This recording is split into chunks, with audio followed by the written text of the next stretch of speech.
Welcome back, guys, to another riveting episode of Mitchell Group Media. Today we'll be discussing the M word, mortgages. So unless you're looking for it, and even if you are, it's just a complete turnoff. Let's face it, there's nothing sexy about the word mortgage. There's no way to make it fun, but it is necessary and quite beneficial. The more you understand, the more beneficial it can be, and the more money it can save you. So grab a beer or two, and let's get started. But before we begin, or you fall asleep, go ahead and hit the like and subscribe button, and you can always circle back to this video if you need to. I have a broker's license in the state of Florida, so our prevailing customs and statutes are what's being referenced in this video. Always seek the advice of a local professional where you live for your own specific needs. Historically and fortunately in this country, real estate can and has been purchased with borrowed money, whether as an investment strategy or from lack of personal funds by using what is referred to as leverage. Just like borrowers have options, lenders can also have a variety of choices in selecting the type of preferred borrower. Legal requirements must be followed in arranging these loans to protect both sides. Specifically, a mortgage is a loan used to purchase real property, commercial or residential, such as real estate or land. Without a basic understanding of real estate finance and how the financial marketplace works, it's difficult to understand the advice that you will be given. Here we will work to overcome that. The primary documents involved in financing real estate are the promissory note and a mortgage. When money is borrowed, the borrower signs a promissory note, sometimes called a bond or note. This written instrument evidences a debt and creates a personal liability on the borrower to repay it. The note states the interest rate, repayment schedule, and other terms. A mortgage contract is an agreement in which the owner pledges their real property as security for repayment of a debt, obligation, or performance of some other promise. A mortgage is a security instrument. The parties to a mortgage contract are the mortgagor or borrower and the mortgagee or lender of the money and owner of the mortgage. The term hypothecate we use to describe the pledge of property is collateral for the secured debt. The mortgage given to the borrower creates a voluntary lien as security to the lender in the event that the borrower defaults. Although every mortgage must have a promissory note, not every promissory note must be secured by a mortgage. The promissory note in the state of Florida is not recordable in public records. However, the mortgage is required to be recorded in the public records by the lender. Some states are title theory, other states are lien theory. Title theory is a legal principle in which a mortgage on real estate is also a conveyance of title to the mortgagee pending repayment of the debt by the mortgagor, who regains title when the mortgage is paid off. In a title theory state, the mortgagee receives title to the property through the mortgage, and if the mortgagor defaults on the loan, the mortgagee has the right to immediate possession of the property and the right to collect rents, say if it were a rental property. Florida is not a title theory state. Lien theory, on the other hand, is a legal principle in which the mortgage on real estate is considered to be only a security interest in the property and does not convey title to the mortgagee. The mortgagor retains the title. In a lien theory state, the mortgagee receives the lien on the property but does not have the right to possession or the right to collect rent if the mortgagor defaults on the loan. Florida is a lien theory state. This piece of information could be extremely important for real estate investors.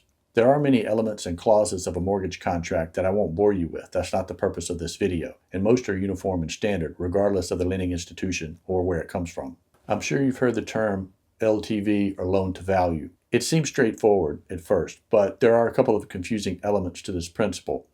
LTV is a risk assessment tool that is used to analyze the mortgage application. It is a percentage that compares the value of your loan to the value of the property.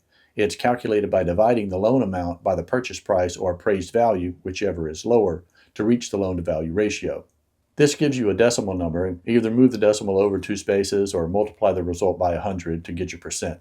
For example, if a property is purchased for $600,000, but the property is appraised at $650,000 and you borrowed $500,000, so you put down $100,000, then the LTV is 83%. And for this, you will need mortgage insurance because you're over the 80% LTV. Now, if you're already saying, but my value is $50,000 more, why not use the appraised value? Well, there are a couple of reasons for this. First of all, the mortgage companies will always secure their investment, especially with the initial mortgage. And second, once you purchase a home at $600,000, the market value is $600,000 because this falls under the principle of substitution where a buyer won't pay more for a similar property. Now, whether or not a property will appraise for more than it's listed at isn't the purpose of this video. It's just to show you what happens if it does. Now, you may be thinking at this point, how do people get out of their mortgage insurance based on the appraised value if the loan amount is always lower? That's the confusing part, but it all comes down to a seasoned loan. Once a loan is considered seasoned, which may take from 1 to 2 years, then you can petition the mortgage company to use the appraised value to reflect the accumulation in market equity in an attempt to drop the mortgage insurance. The higher the loan-to-value ratio, the higher the risk to the lender. Borrowers with a high LTV ratio of loans must also purchase mortgage insurance to offset the lender's risk. If the lender has to foreclose and is unable to recover the full loan amount, mortgage insurance companies will pay for the unrecovered loan balance. Conventional lenders prefer loans with an LTV of 80% or lower on the total property value to avoid mortgage insurance. This is the reason people are incentivized to put 20% down, and if you don't, that insurance premium will be factored into your revolving debt payments. Interest rates are one of the largest factors that affect the total outcome and payments of the loan over long periods of time. Lenders may give the option or no option of charging discount points on a loan. A discount point is a percentage of the loan amount, not the sale price. 1 point equals to 1% of the loan. It's essentially paying upfront interest to buy down your rate. Mortgage lenders charge discount points for a variety of reasons. The primary factor is that discount points increase the yield on the loan to lending institutions to help offset the cost of originating a mortgage. The discount points are paid in one lump sum at the closing and is referred to as a discount. Sometimes sellers or buyers are willing to pay for points to buy down an interest rate, either by making it easier to qualify or by making loan payments more affordable and saving money over long periods of time. If you're going to be in a property for a substantial amount of time, it may be financially beneficial to buy down the rate if you're able to. Inversely, if you're not going to be in a property for a long period of time, you will want to avoid points at all costs when possible. There are certain situations where owner financing can also be an attractive option, such as assumption to a mortgage or taking over an existing mortgage. In this scenario, the buyer agrees to assume the mortgage by going through the same approval process as if they were applying for a new mortgage. There are a couple of ways this can happen, with or without novation.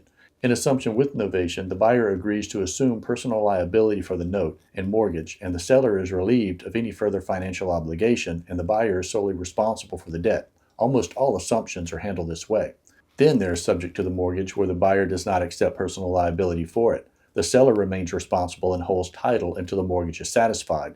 This is risky, but can be done if the buyer has little to no credit and is usually subject to a higher interest rate. Be mindful that lending institutions must qualify you for these, otherwise it can trigger a due-on-sale clause if they discover a subject-to-mortgage sale has occurred without their knowledge. This is also another important reason to have professional representation when buying or selling real estate. There are several types of mortgage payments available, such as term, amortized, fixed, or adjustable rate. The two most common types are fixed and adjustable.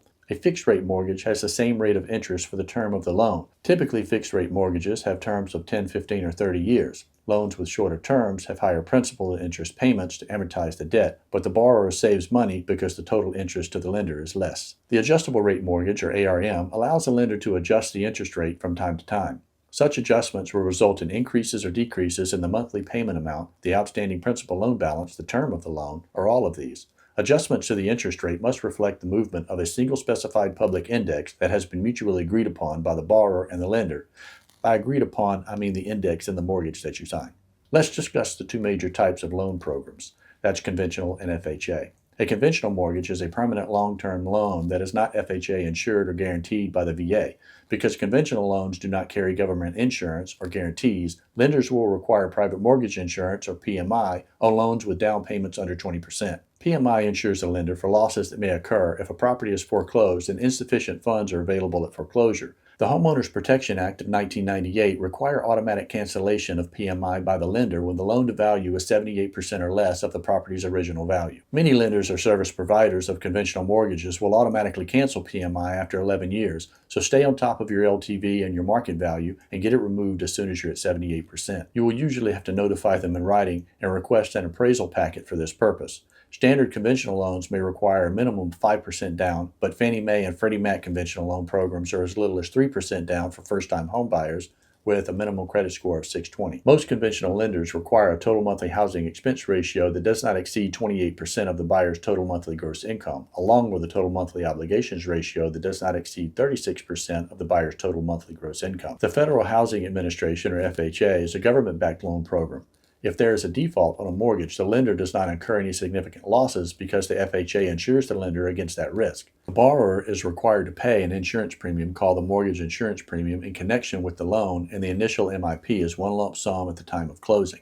This one-time upfront mortgage insurance premium is paid to insure the loan.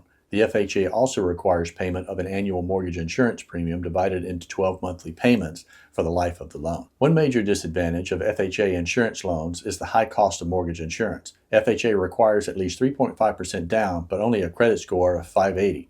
FHA borrowers can usually go as high as 31% for total monthly housing expense ratio and 43% for the total monthly obligations ratio.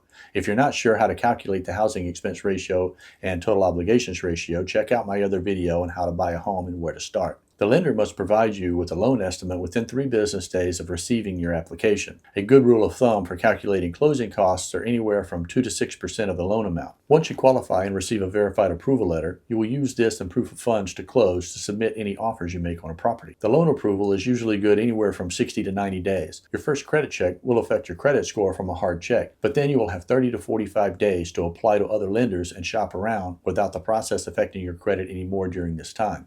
The reason for all the criteria for loan approvals isn't because lending institutions and mortgage companies want to make sure you're not upside down on your payments. It's strictly because they want a conforming loan to be able to sell on the secondary market. And when they do their due diligence, the loan will be sold before the ink dries on your closing documents. I hope this offers some insight into the necessary financial knowledge needed to become a homeowner. And if you already are, this should broaden your understanding of your options. If you've made it this far, you're truly a glutton for punishment. So by all means, don't forget to like and subscribe and ring the bell so it can help someone else. While I can't promise you my other videos are any more interesting, I can guarantee you that becoming financially aware is the first step in homeownership and financial freedom. Thank you, and I'll see you in the next video.